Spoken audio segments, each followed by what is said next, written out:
السلام عليكم ورحمة الله.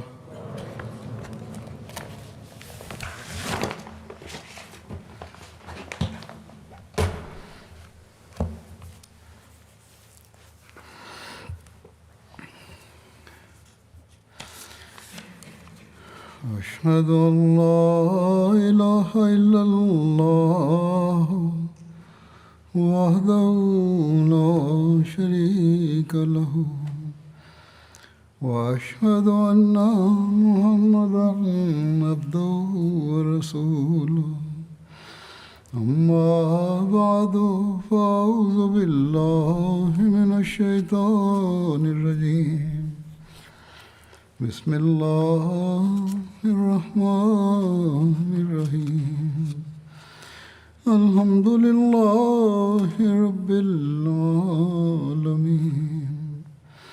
الرحمن الرحيم مالك يوم الدين إياك نعبد وإياك نستعين اهدنا الصراط المستقيم صراط الذين أنعمت عليهم غير المغضوب عليهم ولا الضالين.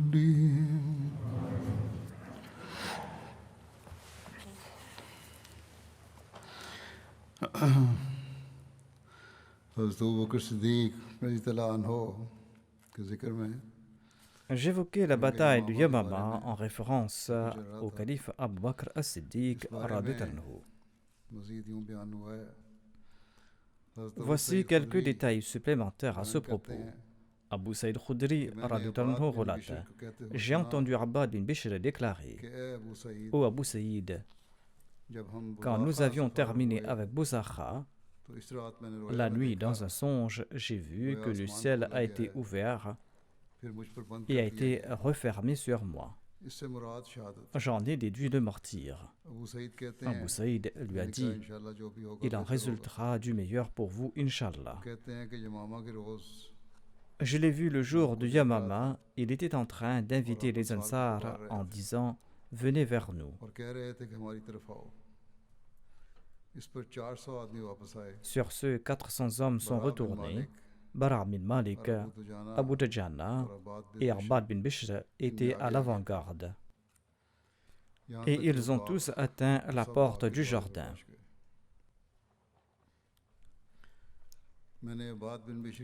J'ai vu Abbad bin Bishr après son martyr. Son visage était recouvert de nombreuses blessures reçues à coups d'épée.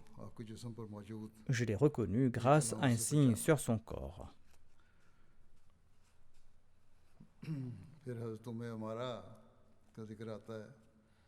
On trouve aussi mention Ammara, qui était une femme compagnon très courageuse, qui a été évoquée par l'histoire de l'islam. Son nom d'origine était Nusayba bint Ka'b. Elle avait participé à la bataille d'Uhud et elle s'était battue courageusement lors de cette bataille. Tant que les musulmans remportaient la victoire, elle offrait de l'eau aux soldats en portant des outres. Mais lorsque les musulmans ont subi un revers lors de la bataille d'Uhud, elle s'est approchée du saint prophète Mohammed paix soit lui et s'est apprêtée au combat. Lorsque les mécréants avançaient dans la direction du saint prophète Mohammed paix soit lui, elle les arrêtait avec son épée et ses flèches. Le saint prophète Mohammed paix soit lui a même déclaré par la suite: Je la voyais se battre à ma droite et à ma gauche lors de la bataille d'Uhud. Quand Ibn Kamiya s'est approché du saint prophète Mohammed paix soit lui, Ammara l'a retenu. L'attaque d'Ibn Kamiya a causé une profonde blessure à l'épaule Ammara. Elle a donné un coup d'épée, mais Ibn Kamiya portait une double armure de côte de maille. L'attaque Ammara était donc infructueuse. En tout cas, ceci prouve l'importance historique Ammara. Elle relate que son fils Abdullah avait tué Moussalama le menteur. Ammara était elle-même présente le jour de la bataille de Yamama et elle y a perdu un bras. On relate qu'elle y a participé pour la raison suivante. Son fils Habib bin Zayd était à Oman avec Amr bin al-As au moment du décès du saint prophète Mohammed bin lui. Et quand Amr a reçu cette nouvelle, il a quitté Oman. En cours de route, Mousselema l'a confronté. Amr bin As a pu avancer. Habib bin Zayd et Abdullah bin Wahab étaient à l'arrière. Mousselema les a arrêtés tous deux et leur ont demandé « Témoignez-vous que je suis le prophète d'Allah ?» Abdullah bin Wahab a répondu « Oui ». Mousselema a ordonné qu'on l'enchaîne. Il ne le croyait peut-être pas et pensait qu'il voulait sauver sa peau. Il a demandé à Habib bin Zayd « Témoignes-tu que je suis le prophète d'Allah ?» Habib a répondu « Je n'entends pas ». Mousselema a demandé encore une fois « Témoignes-tu que Mohammed est le prophète d'Allah ?» Habib bin Zayd a répondu « Oui ». Mousselema a ordonné qu'on le découpe. Et quand il lui demandait « Témoignes-tu que je suis le prophète d'Allah ?» Habib bin Zayd répondait « J'entends pas. » Quand Mousselema lui demandait « Témoignes-tu que Mohammed est le prophète d'Allah ?» Eh bien Habib bin Zayd répondait à l'affirmative. Ce supplice a continué jusqu'à ce que Mousselema lui fasse trancher tous les membres du corps. On lui a coupé les mains et les épaules aux articulations et on lui a tranché les pieds jusqu'aux genoux. Ensuite, on l'a jeté au feu. Au cours de ce supplice, il ne s'est pas rétracté et Mousselema d'ailleurs ne s'est pas rétracté tant et si bien que Habib bin Zayd a fini en martyr dans le feu. Selon un autre récit, Mousselema avait fait trancher les membres de Habib bin Zayd lorsque celui-ci lui avait transmis une lettre. Ensuite, il l'a jeté au feu. Lorsque Amara a appris la nouvelle du martyre de son fils, elle a juré qu'elle va affronter Mousselema le menteur en personne et qu'elle allait le tuer ou serait elle-même une martyre dans la voie de Dieu. Lorsque Khalid bin Walid a préparé une armée pour se rendre à Yamama, Amara s'est présenté à Abu Bakr as-Siddiq et il lui a demandé la permission de participer à la bataille. Le calife Abu Bakr a répondu « Rien ne peut empêcher une femme comme vous de participer à la bataille. Partez au nom d'Allah. » Abdullah, un autre des fils Amara, a aussi participé à cette bataille. Elle relate ceci. La bataille était féroce à Yamama. Les Ansar ont appelé à l'aide et les musulmans sont venus à la rescousse. Lorsque nous sommes arrivés devant le jardin, il y a eu une mêlée à l'entrée du jardin et nos ennemis étaient d'un côté du jardin, du côté où se trouvait Mousselema. Nous avons pénétré de force à l'intérieur et nous les avons combattus pendant quelque temps. Par Allah, je n'ai vu personne de plus défensif que les Banu Hanifa et j'avais l'intention de suivre Mousselema, l'ennemi de Dieu, et de le trouver. J'ai fait la promesse à Dieu que je ne le quitterai pas si je le voyais. Je le tuerai ou je mourrai moi-même. Les soldats se sont attaqués, leurs épées se sont entrechoquées. Ils étaient comme sourds et on ne pouvait entendre rien d'autre que les coups d'épée. Elle ajoute, j'ai vu l'ennemi de Dieu et je l'ai attaqué. Un homme s'est approché de moi et m'a frappé au bras et l'a tranché. Par Allah, je n'ai pas hésité afin que je puisse atteindre ce malfaiteur. Et il gisait au sol et j'ai trouvé mon fils Abdullah là-bas. Il l'avait tué. Selon un récit, Amara raconte ceci. Mon fils nettoyait son épée avec un chiffon. Je lui ai demandé s'il avait tué Mousselema. Il a répondu « Oui, ma mère ». Sur ce, je me suis prosterné devant Allah en action de grâce, dit Ammara, car Allah avait coupé les racines de l'ennemi. Après la bataille, je suis retourné chez moi et Khalid bin Walid m'a apporté un médecin arabe. Ce médecin m'a traité avec de l'huile bouillante. Par Allah, ce traitement m'a été plus douloureux que de me faire couper la main. Khalid a pris grand soin de moi et il nous a traités avec une grande gentillesse. Il n'a jamais oublié le droit et il a pris soin de la volonté du saint prophète Mohammed lui à notre égard. Abba déclare: j'ai dit, ô ma grand-mère, le nombre de musulmans blessés à la bataille de Yamama était très élevé. Il lui a posé cette question. Elle a répondu: oui, ô mon fils, l'ennemi d'Allah a été tué et tous les musulmans ont été blessés. J'ai vu mes deux frères blessés. Il n'y avait plus en eux un souffle de vie. Les gens sont restés à Yamama pendant 15 jours. Et en raison de leurs blessures, rien qu'un petit nombre d'Ansar et de Muhajirin pouvaient prier avec Khalid.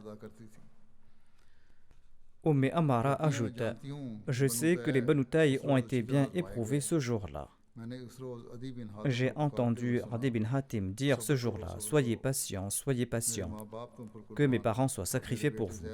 Mon fils Zayd s'est battu courageusement ce jour-là. Selon un récit, Ammara a été blessée le jour de Yamama. Elle avait reçu 11 blessures infligées par des épées et des lances, en sus du fait qu'une de ses mains a été amputée. Abu Bakr venait s'enquérir de son état. Ka'b bin Ujra s'est battu avec acharnement ce jour-là. Ce jour-là, les musulmans ont dû subir un sérieux revers et ceux qui ont été vaincus se sont enfuis et ont traversé la dernière partie de l'armée. Ka'b a appelé: ô Ansar, venez au secours d'Allah et de son messager. En disant cela, il a atteint Muhakkim bin Tufail. Muhakkim l'a frappé et il lui a tranché la main gauche. Par Allah, Ka'b n'a pas trébuché et il frappait avec sa main droite, tandis que sa main gauche saignait jusqu'à ce qu'il atteigne le jardin et y pénètre. Hajim bin Zayd a appelé les Ansar et il leur disait: ô Ashal,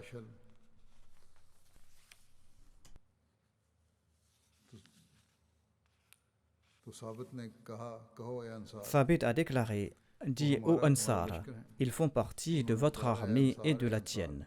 Et il a appelé ô Ansar.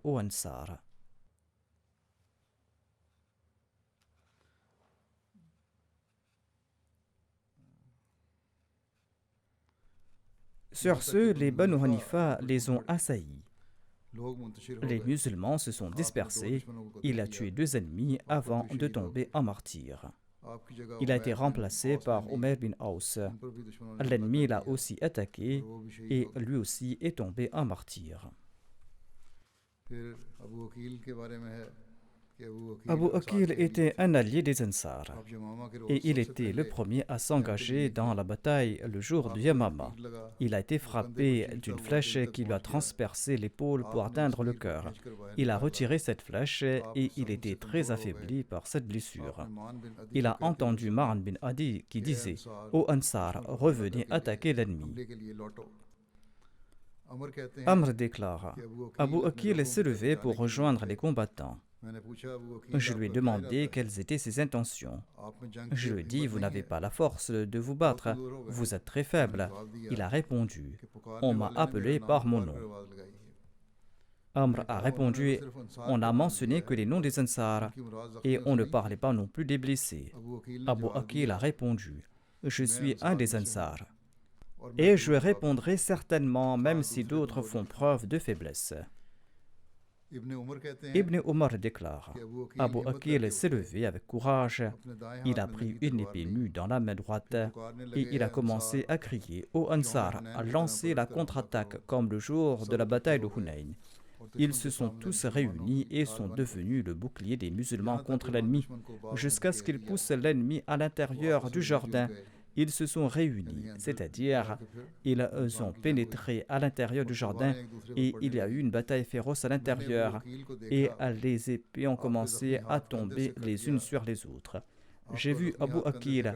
Sa main blessée a été tranchée de l'épaule et son bras gisait au sol. Il avait reçu 14 blessures et il est tombé en martyr en raison de ces blessures. Ibn Omar déclare: quand j'ai atteint Abu Aqil, il gisait au sol et rendait son dernier souffle. J'ai dit au Abu Aqil: présent, a-t-il répondu avec une voix saccadée. Ensuite, il a demandé: qui a été vaincu? J'ai répondu à haute voix: bonne nouvelle, Mousselema, l'ennemi d'Allah, a été tué. En disant Alhamdulillah, il a levé son doigt vers le ciel et il a rendu l'âme. Ibn Omar déclare quant à lui: j'ai parlé de cet incident à mon père Omar. Omar a répondu: qu'Allah lui fasse miséricorde. Il a toujours souhaité le martyr. Selon moi, il était l'un des compagnons choisis du saint prophète Mohammed lui, et il était parmi les tout premiers musulmans.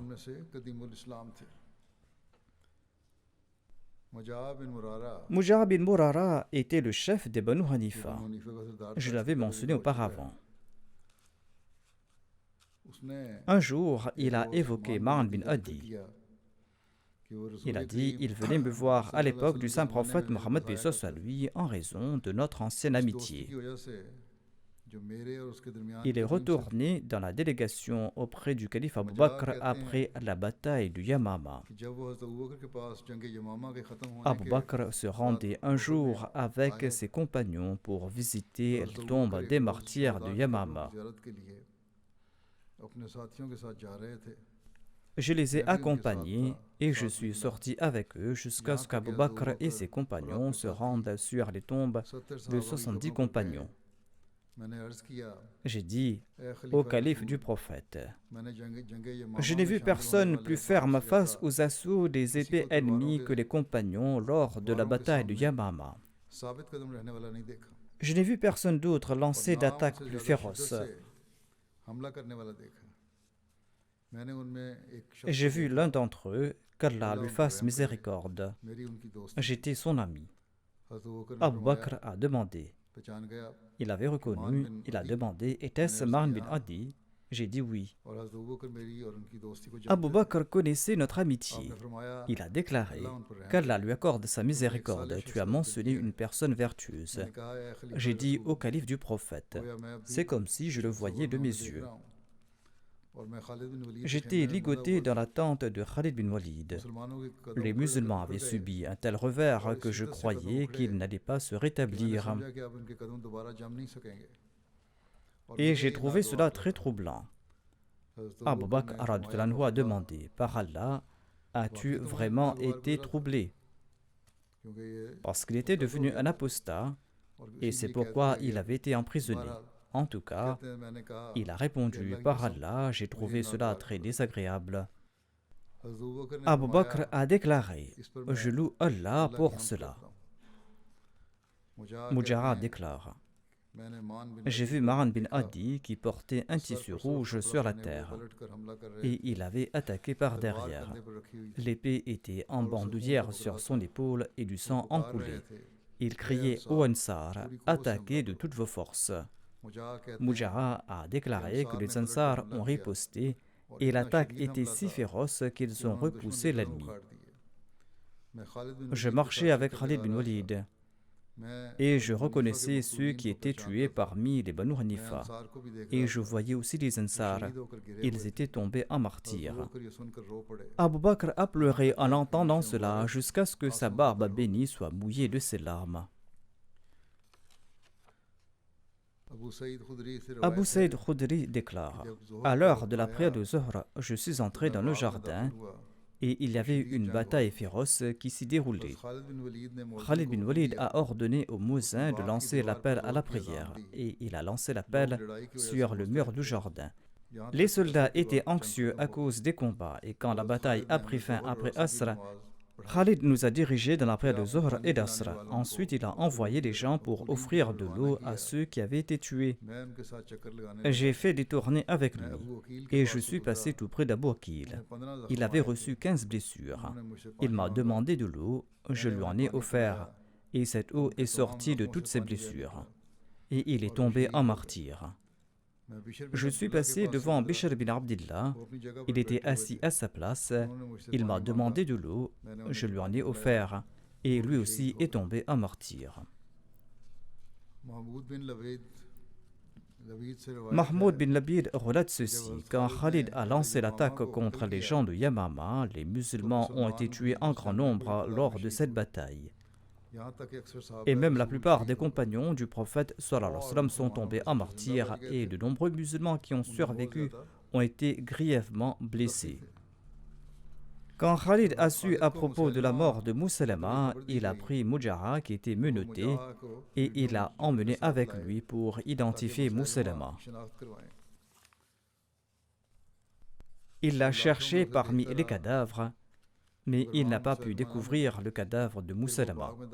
Et il est entré dans le jardin et il a vu le corps d'un homme court de teint basané avec un nez plat. Mujah a déclaré: ceci est Moussalama. Vous en avez été libéré. Khalid a déclaré: c'est celui qui vous a fait mériter tout cela. Mujah bin Murara avait été fait prisonnier. Il était en effet un représentant des Banu Hanifa, il était un de leurs chefs. Et il a voulu sauver les survivants parmi les Banu Hanifa. La plupart des hommes étaient morts, mais il a fait preuve de ruse pour sauver ceux qui étaient toujours dans la forteresse. Et il a conclu un pacte avec Khalid bin Walid. Il a dit à Khalid bin Walid: ceux qui vous ont combattu à l'instant n'étaient que des gens actifs et empressés. La forteresse est remplie de combattants. Khalid a répondu: malheur à toi, que dis-tu là? Sur ce, Mujah bin Murara a répondu: par Allah, ce que je dis est absolument vrai. Viens donc conclure un pacte avec ceux de mon peuple qui sont toujours vivants. C'était là une ruse de sa part, comme on va le voir plus tard. Compte tenu des pertes de vie importantes infligées aux musulmans lors de cette bataille horrible, Khalid a jugé approprié qu'étant donné que le chef des Banu Hanifa et des rebelles, ainsi que leurs camarades avaient été tués, il vaut mieux ne plus faire de victimes supplémentaires parmi les musulmans. Khalid a exprimé sa volonté de conclure un traité de paix. Et prenant cette garantie de paix de Khalid, Mujah a déclaré: j'irai à la rencontre de ceux qui sont à l'intérieur de la forteresse et je vais les consulter. Et il est parti à leur rencontre. Mujah savait très bien qu'il n'y avait que des femmes, des enfants et des personnes très âgées et des faibles à l'intérieur de la forteresse. Il les a revêtus d'armure et il a dit aux femmes d'escalader les murs du fort jusqu'à son retour. Ensuite, il est revenu voir Khalid et il a déclaré qu'il n'acceptait pas la condition à laquelle j'ai conclu le pacte. Quand Khalid a regardé vers la forteresse, il a vu qu'il bondait de soldats. Il s'agissait en fait des femmes qui portaient des armures. Cette bataille avait nui aux musulmans et les combats s'étaient rallongés. Les musulmans voulaient revenir victorieux car ils ne savaient pas ce qui allait se passer par la suite. Par conséquent, Khalid bin Walid a conclu une trêve favorable en faveur de l'ennemi, notamment que les musulmans prendront la moitié de l'or, de l'argent, des armes et des esclaves. Selon un récit, ils avaient accepté d'en prendre un quart. Lorsque les portes de la forteresse se sont ouvertes, il n'en est sorti que des femmes, des enfants et des faibles. Sur ce, Khalid a dit à Mujah: malheur à toi, tu m'as trompé. Mujah a déclaré: il s'agit des gens de ma nation. Il était nécessaire que je les sauve. Que pouvais-je faire d'autre? Par la suite, Khalid a reçu la lettre d'Abu Bakr, lettre dans laquelle il lui demandait d'exécuter chaque adulte. Mais il a reçu ce message lorsqu'il avait déjà conclu la trêve avec l'ennemi. C'est pour cette raison qu'il a respecté sa parole et il ne l'a pas violée. Khalid bin Walid a envoyé une lettre à Abu Bakr pour expliquer la condition des musulmans et la raison du traité de paix. Après quoi, Abu Bakr était satisfait et heureux. Quand Khalid a terminé le traité de paix, il a donné des ordres à propos des forts. Des hommes y ont été placés. Et Mujah a juré par Allah de ne rien lui cacher de ce dont il avait conclu la trêve avec lui. Et il avait aussi promis à Khalid bin Walid qu'il allait l'informer de tout fait inconnu qu'on allait découvrir par la suite.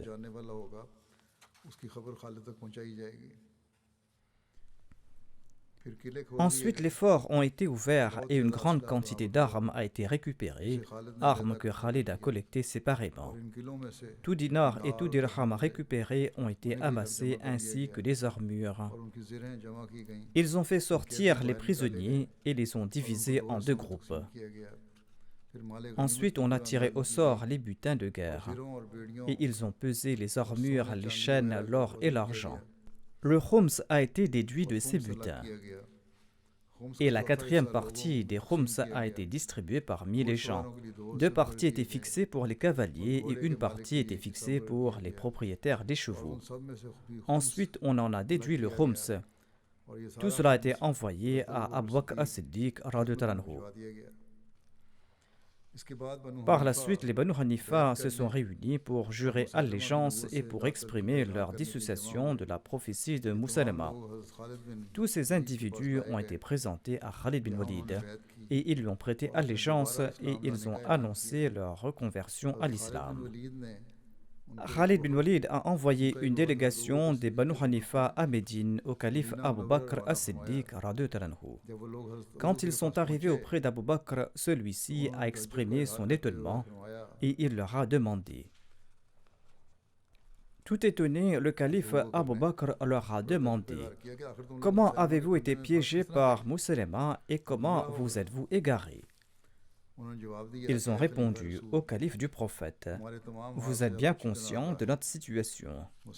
Musaylama n'a été d'aucun avantage pour sa personne et il n'a été d'aucun avantage pour ses proches ou sa tribu. » On trouve mention d'un rêve d'Abu Bakr as-Siddiq. Quand il a envoyé Khalid bin Walid vers Yamama, il a vu dans un rêve qu'on lui avait apporté des dattes de la région de Hajar. Hajar qui est un hameau. Il a pris une date, mais il s'agissait en fait d'un noyau qui avait la forme d'une date. Cette date était très dure. Il ne s'agissait pas d'une date mais d'un noyau. Il l'a mâché pendant un moment et ensuite l'a jeté. C'était là son rêve. Il l'a interprété en disant que Khalid devra faire face à une opposition très féroce de la part des gens de Yamama et qu'Allah lui accordera certainement la victoire. Abu Bakr attendait anxieusement les nouvelles venant de Yamama et dès qu'un émissaire de Khalid bin Walid se présentait, il lui demandait des nouvelles. Un jour, le calife Abu Bakr est sorti dans la chaleur de l'après-midi. Il a voulu se rendre dans un endroit nommé Sarar qui était à 5 km de Médine. Il était accompagné de Omar, de Saïd bin Saïd, de Tulayha bin Ubaydullah et d'un groupe de Muhajirin et d'Ansar. Il a rencontré Abu Khaythama Najjari qui a été envoyé par Khalid bin Walid. Quand Abu Bakr l'a vu, il a dit « Ô Abu Khaythama, quelles sont les nouvelles ?» L'autre a répondu au calife du prophète « Il y a de bonnes nouvelles. Allah nous a accordé la victoire à Yamama. » Le narrateur déclare qu'Abu Bakr s'est prosterné en action de grâce. Abu Khaythama a déclaré que Khalid lui avait envoyé une lettre. Abu Bakr et ses compagnons ont loué Allah. Ensuite, il a déclaré « Parle-moi de la bataille et comment elle s'est déroulée. » Abu Khaythama a informé le calife de ce que Khalid avait accompli et comment il avait aligné ses soldats et comment les musulmans avaient subi un revers et qui parmi eux sont tombés en martyrs. Abu Bakr a commencé à réciter « Inna lillahi wa inna ilayhi raji'un » et il a prié pour eux. Abu Khaythama a ajouté au calife du prophète sallallahu alayhi wa sallam, nous sommes des bédouins et ils nous ont vaincus et ils nous ont traités d'une manière qui nous déplaisait. Ensuite, Allah nous a accordé la victoire sur eux. Abu Bakr a déclaré: ce que j'avais vu dans mon rêve m'avait fort déplu. Et je me suis dit que Khalid bin Walid va faire face à une bataille très féroce. J'aurais aimé que Khalid n'ait pas conclu de traité de paix avec eux et qu'il les ait tous exécutés. Quel droit les gens de Yamama ont-ils de vivre après tous ces martyrs?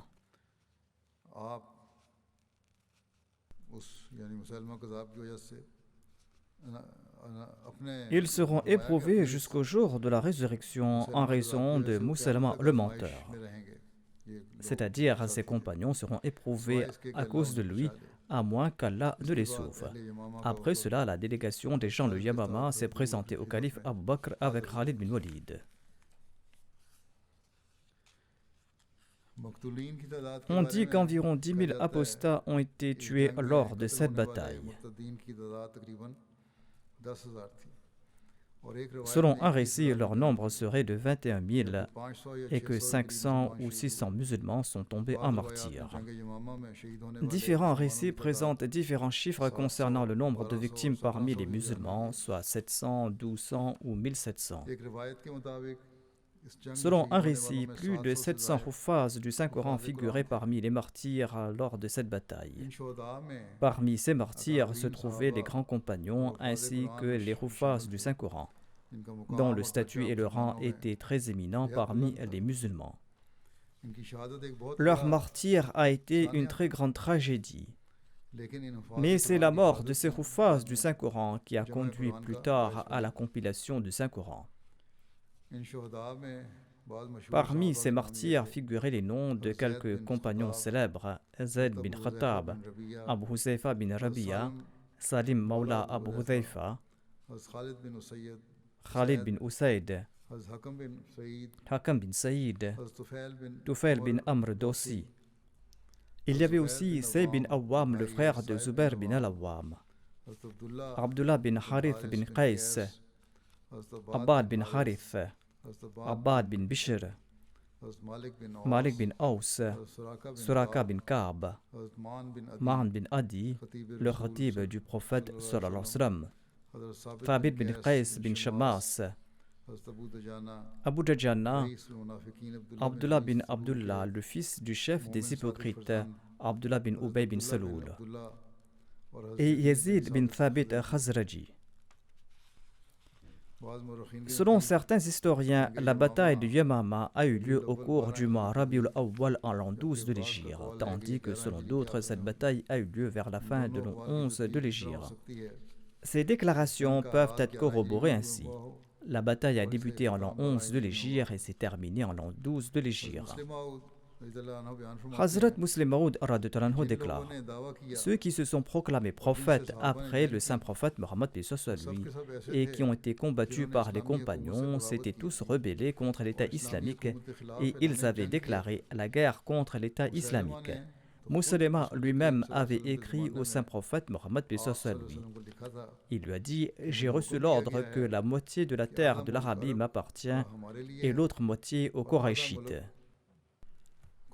Et après la mort de l'envoyé d'Allah, sallallahu alayhi wa sallam, Musulma a expulsé le gouverneur nommé par le saint prophète Mohammed lui dans la région de Hajar et de Yamama, gouverneur qui se nommait Thamama bin Athal. Et Musulma lui-même s'est proclamé gouverneur de la région et il a attaqué les musulmans. De même, il a emprisonné deux compagnons de Médine, Habib bin Zayd et Abdullah bin Wahab, et il les a forcés d'accepter sa nabouwa. Abdullah bin Wahab l'a accepté par peur, mais Habib bin Zayd a refusé d'obéir à Musulma. Sur ce, Musulma l'a coupé membre après membre et l'a brûlé. De même, au Yémen, certains des officiers nommés par le saint prophète Mohammed lui ont été emprisonnés et certains ont été sévèrement punis. De même, selon Tabari, Aswad Ansi s'est également rebellé et il avait harcelé les fonctionnaires nommés par le saint prophète Mohammed lui et il a ordonné qu'on leur reprenne la zakat. Ensuite, il a attaqué Shahr bin Badan, le dirigeant de la ville de Sanaa, nommé par le saint prophète Mohammed paix sur lui. Et il a tué de nombreux musulmans, il les a pillés, il a tué le gouverneur et il a épousé de force son épouse qui était musulmane. Les Banu Najran se sont également révoltés et ils ont rejoint Aswad Ansi. Et ils ont expulsé les deux compagnons Amr bin Hazm et Khalid bin Saïd de la région. Il ressort clairement de ces incidents que les prétendants à la prophétie n'ont pas été combattus parce qu'ils prétendaient être des prophètes de l'Umma du saint prophète Mohammed paix sur lui et qu'ils prétendaient diffuser la religion du saint prophète Mohammed paix sur lui. Les compagnons les ont combattus parce qu'ils abrogeaient la loi islamique et parce qu'ils ont promulgué leur propre loi et parce qu'ils revendiquaient le gouvernement de leur région. Non seulement se sont-ils revendiqués les gouverneurs de leur région, mais ils ont aussi tué des compagnons. Ils ont envahi les terres islamiques et ils se sont rebellés contre le gouvernement établi et ils ont déclaré leur indépendance.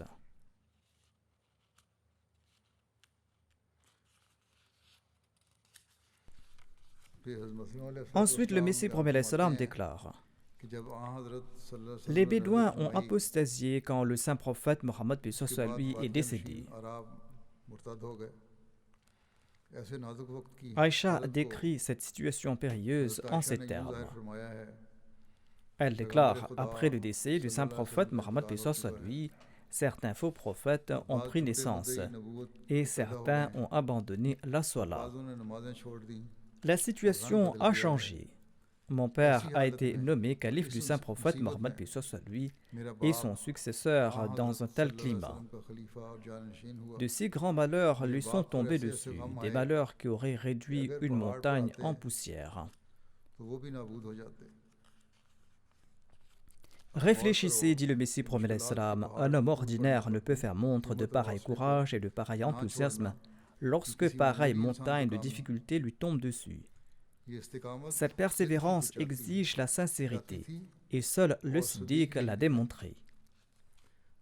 Il était impossible pour quelqu'un d'autre de gérer cette situation. Tous les compagnons étaient présents en ces instants-là. Personne n'a dit que ce droit lui revenait. Ils ont constaté que le feu a éclaté. Et qui est tombé dans ce feu? En ces instants, Omar a levé sa main et a juré allégeance à Abu Bakr, et tous les compagnons lui ont juré allégeance l'un après l'autre. C'était sa sincérité qui a supprimé ces troubles et qui a détruit ces fauteurs de troubles. Mousselma était accompagné de 100 000 individus, et ses injonctions concernaient la Bahat. La Bahat signifie toute chose permise selon la charia. Les gens se sont joints à lui en voyant la liberté qu'il promouvait.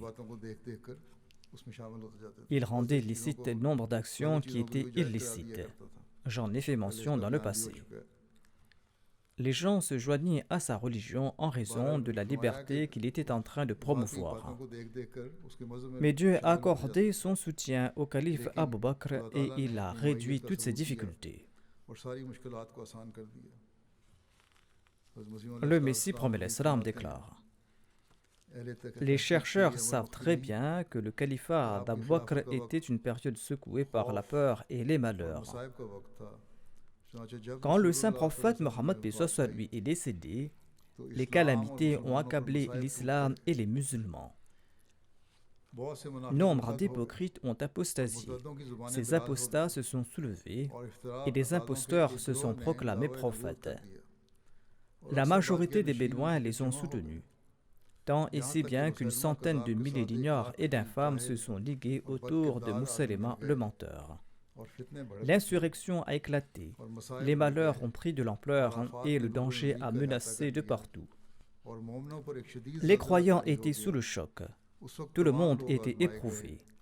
Des événements terrifiants et traumatisants ont éclaté. Les croyants étaient si impuissants qu'on aurait dit qu'on avait allumé des braises ardentes dans leur cœur ou qu'on les avait égorgés au couteau. Il pleurait tantôt pour le départ du saint prophète Mohammed lui, le meilleur de la création, tantôt en raison de ces troubles qui étaient comme des feux qui réduisaient tout en cendres. Il n'y avait pas une lueur de paix. Les fauteurs de troubles étaient comme une herbe folle s'étendant partout sur un tas d'immondices. La crainte des croyants avait pris de l'ampleur, leur cœur était terrifié et angoissé. En pareil temps, Abu Bakr radhiyallahu anhu a été nommé chef de l'époque et le calife du sceau des prophètes sallallahu alayhi wa sallam. Les actes des hypocrites et des mécréants des apostats l'avaient meurtri. Ses pleurs étaient telles une pluie de la mousson, et les larmes coulaient de ses yeux comme de l'eau jaillissant d'une source. Il implorait son Seigneur pour le bien-être de l'islam et des musulmans. Aïcha radhiyallahu anha relate ceci. Quand mon père a été nommé calife et lorsqu'Allah lui a confié les rênes de l'émirat, au début même de son califat, il a été confronté à l'insurrection de toutes parts. Il a été confronté aux campagnes des faux prophètes et à la rébellion des apostats et des hypocrites. De si grands malheurs lui sont tombés dessus, des malheurs qui auraient réduit une montagne en poussière. Or, Abu Bakr radhiyallahu anhu possédait la patience d'un prophète. Il en fut ainsi jusqu'au moment où Allah a accordé son aide et les faux prophètes et les apostats ont été tués. L'insurrection a pris fin, les malheurs ont disparu, l'affaire a été décidée.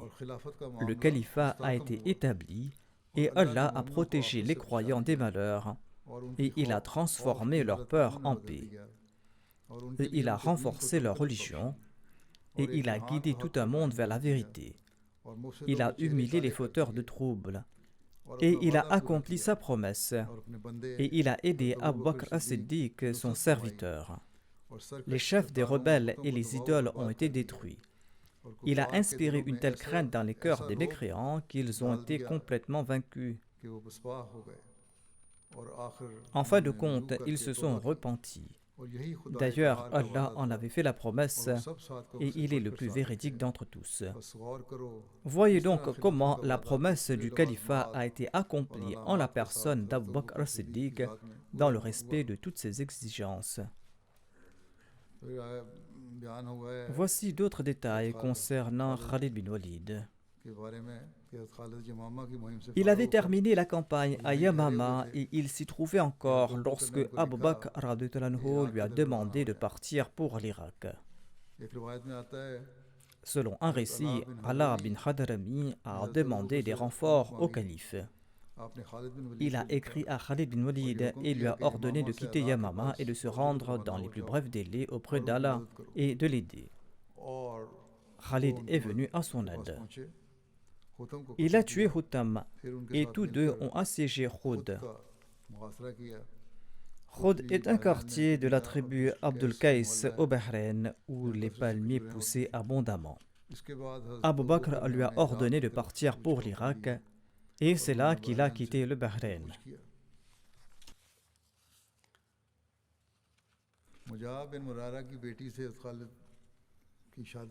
Il y a aussi la question du mariage entre Khalid bin Walid et la fille de Muja'a bin Murara.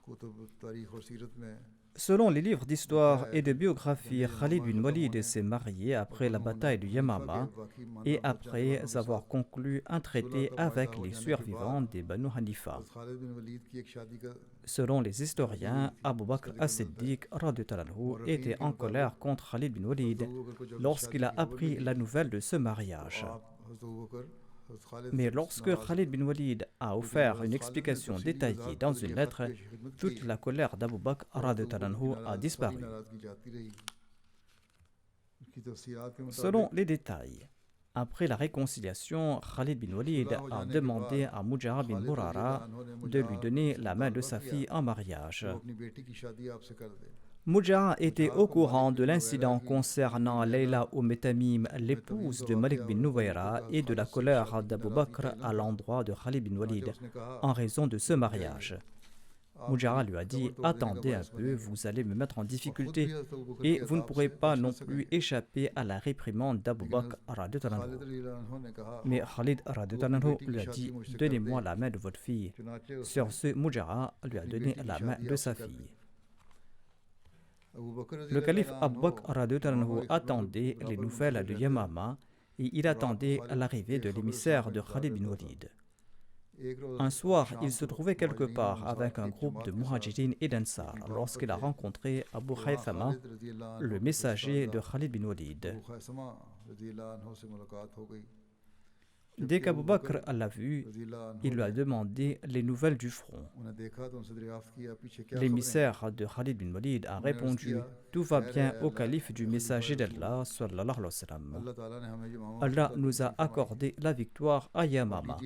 Prenez cette lettre de Khalid. » Abu Bakr radhiyallahu anhu a immédiatement accompli une prosternation de remerciement et il a dit « Dis-moi comment s'est passée la bataille. » J'ai déjà relaté un incident à ce propos.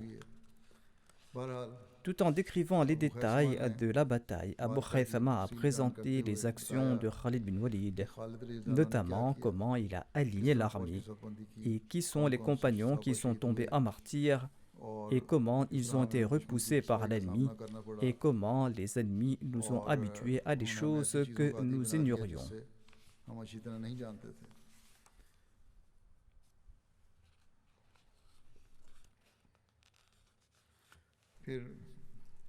Ensuite, il a également mentionné le mariage de Khalid bin Walid.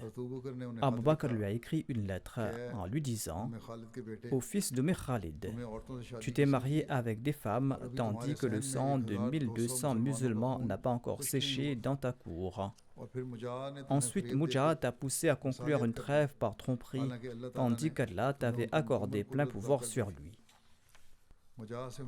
Khalid bin Walid a reçu cette réprimande du calife Abu Bakr radhiyallahu anhu en raison de sa réconciliation avec Mujahid et du mariage avec sa fille.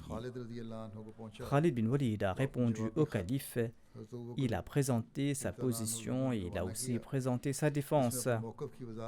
Il a déclaré dans cette lettre « Par la foi, je ne me suis pas marié tant que le bonheur n'était pas complet et tant que la situation ne s'était pas stabilisée. J'ai épousé la fille d'un homme qui n'aurait pas refusé si j'avais envoyé un message de Médine. Pardonnez-moi, j'ai préféré envoyer un message de mon emplacement. Si vous n'aimez pas ce mariage pour des raisons religieuses ou mondaines, eh bien je suis prêt à faire votre volonté. Quant à la question de la condoléance des victimes musulmanes, si le chagrin et la peine de quelqu'un pouvaient garder quelqu'un en vie ou ramener les morts, eh bien mon chagrin et ma peine garderaient les vivants en vie et ramèneraient les morts. J'ai lancé l'assaut quand j'avais perdu tout espoir en la vie et quand j'étais convaincu de la mort. En ce qui concerne la ruse de Mujahid, sachez que je ne me suis pas trompé dans mon opinion, mais je n'ai aucune connaissance de l'invisible. Tout ce qu'Allah a fait pour les musulmans a été dans leur avantage. Il en a fait les héritiers de la terre et la fin est pour les muttaqis. Quand le calife Abu Bakr radhiyallahu anhu a reçu cette lettre, sa colère s'est apaisée. Et le groupe de Qurayshites qui lui avait apporté la lettre de Khalid a également présenté des excuses au nom de ce dernier. Abu Bakr radhiyallahu anhu a déclaré « Vous dites la vérité ». Et il a accepté les explications et les excuses de Khalid bin Walid. Inch'Allah, je présenterai le reste à l'avenir. Les récits sur les apostats se terminent là.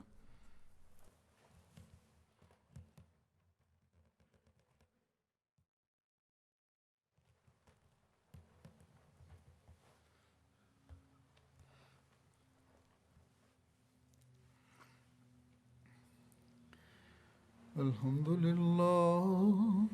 الحمد لله نحمده ونستعينه ونستغفره ونؤمن به ونتوكل عليه ونعوذ بالله من شرور أنفسنا ومن سيئات أعمالنا من يهده الله فلا مضل له ومن يضلل فلا هادي له ونشهد أن لا إله إلا الله ونشهد أن محمدا عبده ورسوله عباد الله رحمكم الله إن الله يأمر بالعدل والإحسان